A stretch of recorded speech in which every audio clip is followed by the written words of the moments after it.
é a razão do nosso trabalho. Nosso sistema de ensino faz a sua ferinha gostar de aprender. Do maternal ao ensino médio, os melhores métodos aplicados na prática diária. Colégio Fênix prepara seu filho para o mundo. Fênix em Guaratinguetá é um sistema anglo.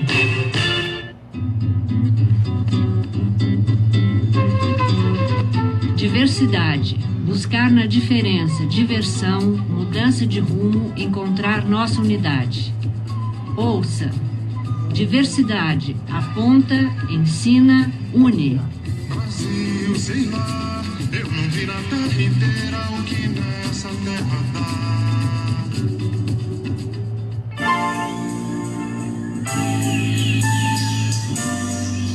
12h07 em Guaratinguetá. Boa tarde, ouvintes da Super Rádio Piratininga.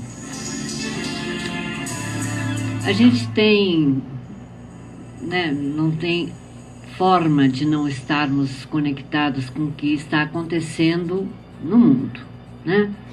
Mesmo tendo passado uma semana assim totalmente sem tecnologia, porque não tinha internet, enfim, não tinha acesso a nada, nem a televisão, e isso é um privilégio também, num mundo com tanta exigência, de comunicação, com a gente tão convidado a estar ligado, conectado com o mundo inteiro, que realmente é um presente, poder ficar um pouco no meio do mato, no meio da mata, acordar com um passarinho, dormir com um passarinho, poder ver um céu à noite absolutamente cheio, cheíssimo de estrelas, porque não tem luz, uma região que tem pouquíssima luz, então, óbvio, ainda mais com a lua nova, aí a gente enxerga muito tudo. É bom, faz bem imenso, um bem imenso para os nossos olhos, que podem ver outras belezas, os nossos ouvidos que podem ouvir outras maravilhas, para a nossa pele que pode sentir outras sensações, e para a nossa alma, para o nosso interior, que pode ficar um pouquinho mais conectado com a gente mesmo, aqui dentro, para a gente poder se ouvir um pouquinho melhor, ouvir a nossa voz interior, essa pequena voz que a gente deve aprender a descobrir, a reconhecer dentro da gente mesmo, que é a nossa consciência superior, a nossa presença crística, o ser divino que nos habita. Lembrando sempre que somos seres espirituais tendo uma experiência terrestre. Bom, eu acredito nisso, Então acho que é muito valioso esse tempo que a gente pode ganhar, de conexão com a nossa vida mais profunda, mais interna, menos superficial, menos material e mais espiritual. É é um privilégio imenso. Realmente eu só tenho a agradecer esse período que eu pude fazer isso.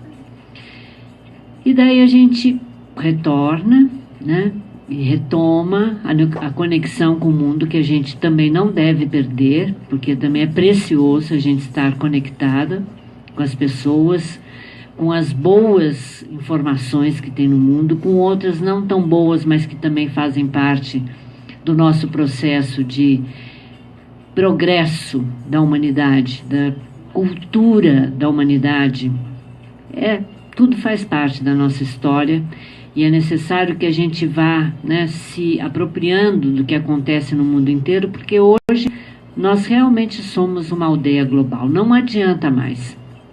Nesse domingo passado, ontem, o cantor Sting, que vem ao Brasil agora, estava dando uma entrevista no Estadão, para o jornal Estado de São Paulo, falando exatamente isso.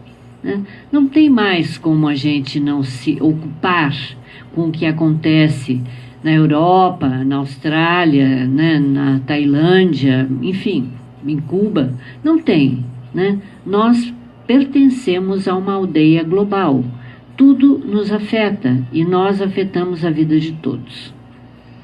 E no meio dessa conexão, é muito importante também que a gente se dê conta, né, de algumas presenças que fazem muita diferença nesse momento, né, na evolução da humanidade como um todo. Eu estou falando especialmente do Papa Francisco. E aí não tem nenhuma questão de eu ser a favor da Igreja Católica ou não. Esqueçam isso, por favor. Eu estou falando da presença humana e espiritual de Francisco, que é um cidadão do mundo, né? E também o Papa da Igreja Católica. Mas eu estou falando especialmente deste homem, né, que se ocupa dentro da Igreja Católica de fazer grandes e profundas mudanças que são valiosas para a gente compreender como ele vem participando de grandes transformações, trazendo libertação, né, e renovação dentro da igreja. E aí eu quero compartilhar com vocês esse texto que saiu no jornal Estado de São Paulo, falando sobre isso, porque eu acho que é valioso para a gente compreender, quer a gente seja católico ou não. Assim como, né, todas as outras religiões e filosofias têm, né, as suas pessoas especiais, né, que se posicionam a favor da justiça, da paz, da verdade, da união, da comunhão, do compartilhamento, né? Papa argentino, que realiza notáveis mudanças na igreja e vê resistência na cúria romana, diz que as dificuldades são salutares. O Papa Francisco, o argentino Jorge Mário Bergoglio, que em 13 de março de 2013 se apresentou como aquele que vinha do fim do mundo para governar um rebanho de mais de 1,3 bilhão de católicos, está fazendo uma notável revolução na igreja, apesar de resistências internas na cúria romana. Só para a gente ter uma ideia, né, de como resistências existem em todos os lugares, quer lá na política da igreja, quer aqui fora nessa política nossa, né? 4 cardeais, um que ainda está nativo e 3 já aposentados, cobram dele, do Papa, em carta aberta, a revisão de posições que, no entender dos descontentes, violam tradição e doutrina milenares. O líder da contestação é o norte-americano Raymond Leo Burke, destituído por Francisco do cargo de prefeito do Supremo Tribunal da Assinatura Apostólica do Vaticano e nomeado patrono da Ordem Soberana e Militar de Malta. Os outros signatários da carta são o italiano Carlo Caffarra e os alemães Walter Brandemüller e Joachim Meissner, octogenários e, portanto, não eleitores em caso de um eventual conclave para eleição do Papa, ou seja, os que têm mais de 80 anos não votam, né, no conclave. Os 4 cardeais e seus eventuais seguidores protestam contra o texto da exortação apostólica chamada Amoris Laetitia, a alegria do amor, na qual Francisco abre portas para o acolhimento de casais divorciados que vivem uma segunda união sem prejuízo da indissolubilidade do sacramento do matrimônio. Só fazendo um parênteses aqui, lembrei de um amigo muito, muito, muito querido, que já faleceu e que tinha casado uma primeira vez, divorciou-se, encontrou uma outra companheira com quem ele tinha um belíssimo matrimônio, um belíssimo casamento, e morreu triste, coitado, porque ele não pôde ser aceito pela igreja como ele achava que deveria ser, com certeza, né?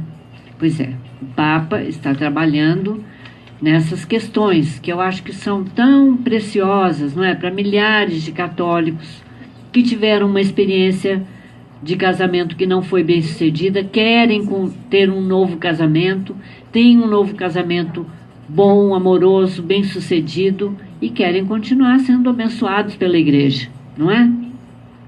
Pois é. A carta provocou reações de solidariedade ao Papa e de discordância com os cardeais. Francisco disse, ao comentar o protesto, que tudo o que ele escreveu na Amoris Laetitia foi aprovado por mais de 2/3 dos bispos participantes do Sínodo sobre a Família, em outubro de 2015. O prefeito da Congregação para a Doutrina da Fé, o cardeal Gerhard Ludwig Miller, declarou no dia 8 de janeiro que os cardeais têm todo o direito de escrever ao Papa, mas acrescentou que estava surpreso de que a carta tenha se tornado pública, quase forçando o Papa a dizer sim ou não. Ele disse que Amoris Laetitia é claríssima em sua doutrina e que podemos interpretar toda a doutrina de Jesus sobre o matrimônio, toda a doutrina da Igreja em 2000 anos de história. Para Miller, é uma perda para a Igreja discutir essas coisas publicamente. Em entrevista ao jornal católico Avvenire, o Papa disse que a Carta dos Cardeais Conservadores não tira o seu sono. Segundo ele, os ataques à exortação apostólica nascem de um certo legalismo que pode ser ideológico. Alguns, diz o Papa, continuam a não compreender. Ou é branco ou é preto, mesmo que esteja no fluxo da vida o discernimento. Em sua política de abertura de uma igreja que vá ao encontro das pessoas, o Papa Francisco pediu que as dioceses não excluam divorciados recasados, pois eles não estão excomungados. Vou repetir. Em sua política de abertura de uma igreja que vá ao encontro das pessoas, o Papa Francisco pediu que as dioceses não excluam os divorciados recasados, pois eles não estão excomungados. Francisco defendeu várias vezes o batismo de filhos de mães solteiras, classificação, aliás, que ele rejeita porque mãe, disse ele, não é estado civil. Ele é ótimo, né? Em janeiro de 2014, batizou filhos de uma mãe solteira e de um casal de divorciados. Ponto para Francisco. Onde já se viu negar batismo porque a mãe é mãe solteira, porque os pais são divorciados. Ai, ai, não, Senhor. A Igreja obedece a alguns critérios em casos como esses, como o compromisso de se dar educação católica à criança e a assistência espiritual de padrinhos. Isso sempre é importante, né? Assistência espiritual dos padrinhos. O compromisso, né, dos padrinhos, compromisso espiritual dos padrinhos. Com relação à admissão de recasados aos sacramentos da penitência e da Eucaristia, o Papa ensina que é preciso acompanhar, discernir e integrar a situação dos casais. Adverte o padre Manuel Godoy, que é teólogo e ex-assessor da Conferência Nacional dos Bispos do Brasil. Em artigos sobre a atuação do Papa Francisco e a resistência que vem enfrentando na Igreja, o padre Godoy observa que quando colocamos os pés no chão de nossa realidade, nos deparamos com a velha estrutura que quer sempre tudo igual, insistindo em manter-se fechada dentro de hábitos que não respondem a novas necessidades que obstaculizam ver a realidade com mais transparência. A resistência à Revolução de Francisco vai além da oposição dos 4 cardeais à pastoral familiar. A Cúria Romana se sente incomodada com as inovações e o Papa sabe disso. À véspera do Natal, no dia 22 de dezembro, ele mandou um recado claro à cúpula burocrática da Igreja em discurso a seus principais auxiliares.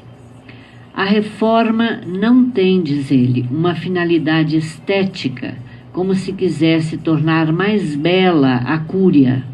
Nem se pode entender como uma espécie de aviamento, maquiagem para embelezar o velho corpo curial, nem mesmo como uma operação de cirurgia plástica para tirar as rugas. Não são as rugas que se devem temer na Igreja, mas as manchas, advertiu Francisco. O Papa acrescentou que no percurso de qualquer reforma é normal, até mesmo salutar, encontrar dificuldades com resistências que podem ser abertas, ocultas e até malévolas, que germinam em mentes doentes e aparecem quando o diabo inspira más intenções, muitas vezes disfarçadas sob pele de cordeiros. Palavras do Papa, hein? Este último tipo de resistência, continua ele, esconde-se por trás das palavras justificadoras e, em muitos casos, acusatórias, refugiando-se nas tradições, nas aparências, nas formalidades, no conhecido ou então em querer reduzir tudo a um caso pessoal, sem distinguir entre o ato, o ator e a ação, pontuou Francisco.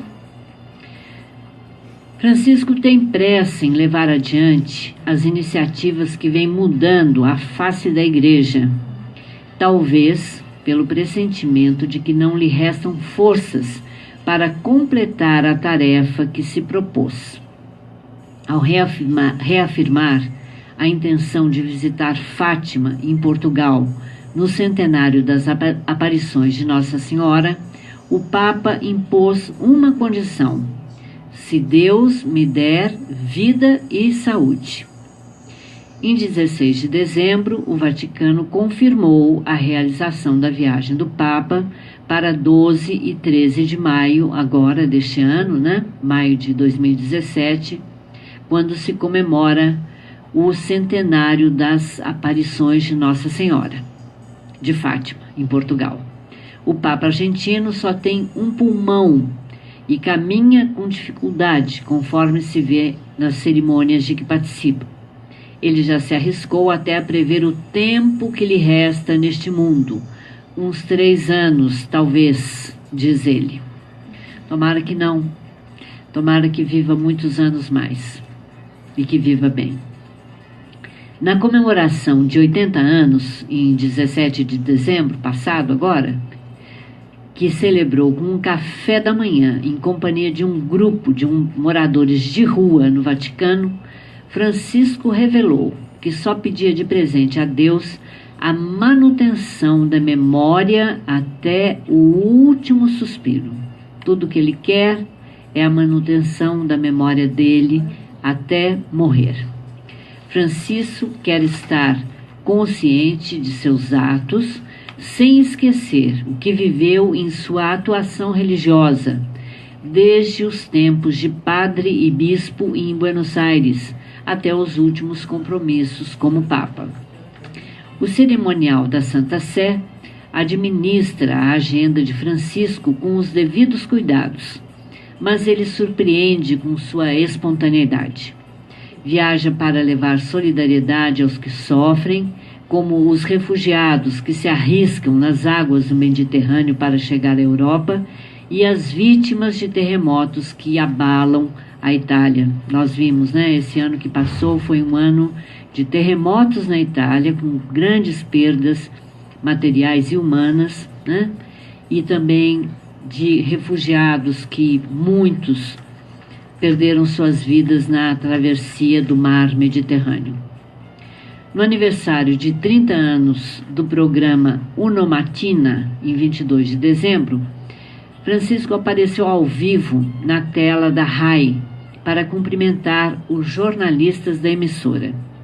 É esse constante bom humor que vem conquistando as pessoas, católicas ou não, pelo mundo afora.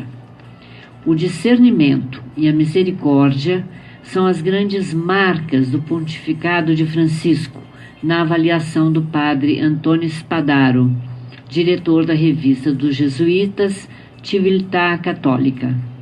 Em entrevista à Rádio Vaticano, ele falou que Francisco procurou, desde o início de seu pontificado, uma virada missionária da Igreja.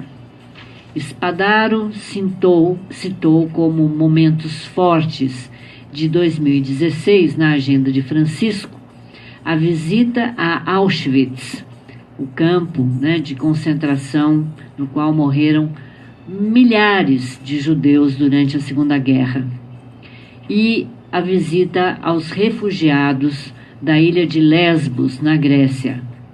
A publicação da Amoris Laetitia e o encontro com o patriarca da Igreja Ortodoxa Russa, Kirill, em Havana, também, além da visita a Lund, na Suécia, para o encontro com os luteranos.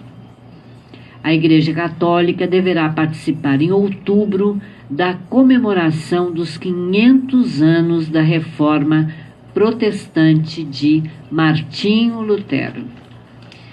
Então eu acho que está aí um homem que é um presente mesmo para a humanidade, Não apenas fazendo essas reformas, essa revolução, dentro da Igreja Católica, mas refrescando, as crenças, as tradições, os ideais, as ideias, a cultura humana, porque um papa que sai do seu território, vai visitar os luteranos na Suíça, vai visitar refugiados na Grécia, vai visitar o campo de Auschwitz, na Alemanha.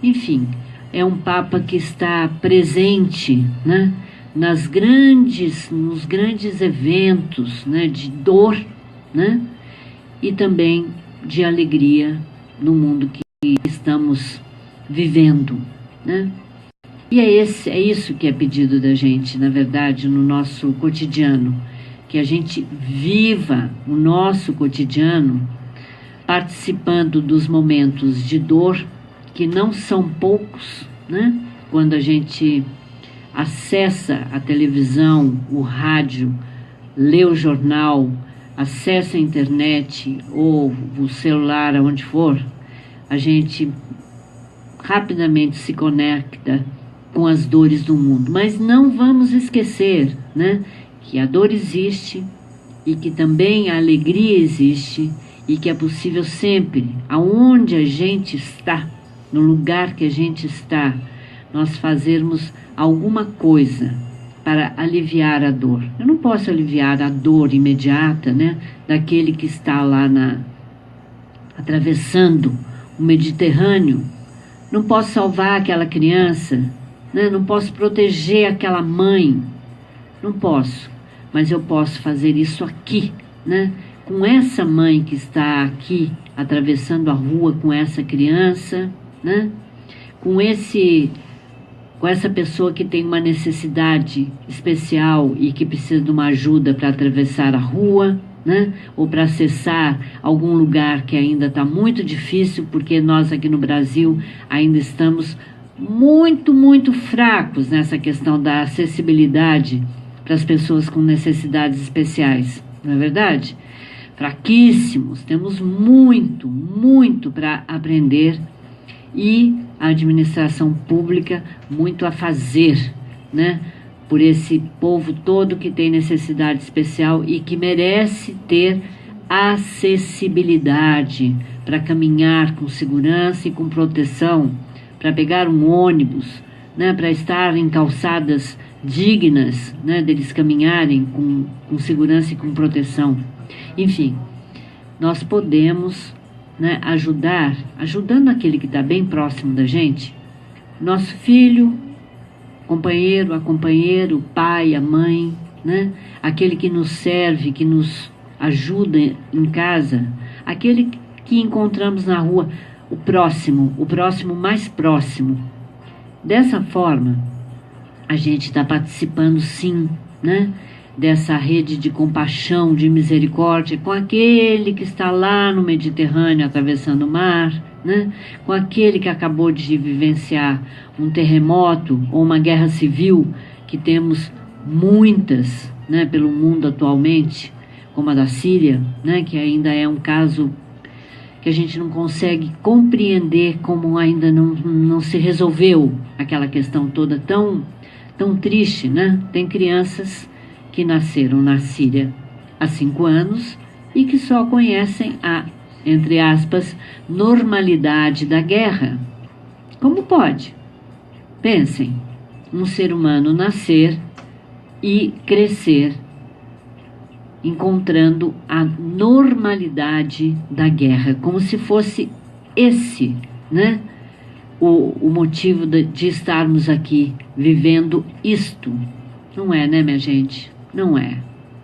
De ir reconhecendo a nossa guerra pessoal aqui dentro da gente mesmo, né? Os nossos conflitos diários dentro de cada um de nós, os nossos conflitos que daí por conta disso se estendem à forma como a gente se relaciona com os que estão mais próximos da gente e com aqueles que vão se estendendo, né, além da nossa casa, no nosso convívio diário, para que a gente vá aliviando dessa maneira, né, esse conflito horrível que ainda existe em regiões do planeta que a gente não consegue acessar, que dirá resolver, né? Porque é uma coisa que acontece. Então vamos ver se a gente consegue aliviar, né, fazendo o melhor no nosso dia a dia, no nosso cotidiano, para à distância a gente poder vibrar de uma forma entusiasmada, positiva, né, pacificadora. Qualquer atitude que a gente tenha no nosso cotidiano que nos pacifique aqui dentro da gente mesmo e que nos pacifique com o nosso próximo, mais próximo, aonde quer que a gente esteja, é uma grande ajuda para a gente participar dessa pacificação além da gente. Sabe quando a gente joga uma pedrinha num lago calmo? Espelho, né? O lago geralmente joga uma pedrinha, por menor que seja, nesse lago. O que acontece?